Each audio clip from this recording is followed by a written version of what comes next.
na gaaw kan moo si topp. man la Fatou Pobar. Fatou Pobar yow moom dernière position nga jëm yow lay mujjee bind. lu tax. xamoo ko bi ma amee oto ñëpp a kontaan si koñ bi ba mu des seen waa kër moo tax yéenay mujjee am xar mboto yi laa leen di jox. Jackson moo jaar sama kër ne dangay joxe ay xar. kan Jackson biiru maafe. waaw moom la te li ma si jaaxal mooy xar yi ngay séddale at bu jot chef de quartier bi lañ ko doon jox pour mu séddale ko nan la dem ba yegg say loxo. chef de quartier moo wax la benn affaire. mais saoudien bi nag gaaw indi xar yi bokk balaa waa koñ bi di génn di commencer dafa mel ni camion xar yi mooy ñëw nee de. moom la yow. stop foofu la taxawal baax na.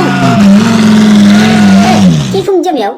kii dafa juum yow xaaral ma woo saoudien bi. allo waaw le saoudien. mais camion bi indi xar yi pourquoi taxawul sama buntu kër. dafa romb de. yaa ngi ñëw. waa baax na.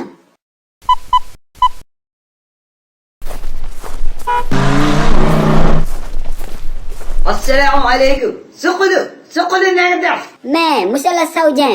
camion bi indi xar yi dafa ñëw ba fii mu taxaw tuuti après mu demaat. waaw macha allah man maa ko wax mu dem je lui ai dit de partir.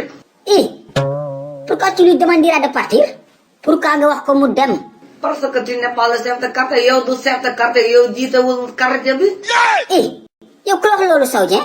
le vrai chef de quartier m'a appelé nee na ma yow triant nga sàcckat nga fenkat nga yow yu wax wisu nga. chef de quartier man lay wax fenkat. bon yow xam nga ne yow du chef de quartier. jaloon xulli bët ak sa bopp bu rëy bi. xool ko ak bopp bu ngande bi mu mel ni mango bu 200 bu nu waaj a xolli di ko def si palaat nit ñi lekk. mais saoudien bi ku muy waxal yow.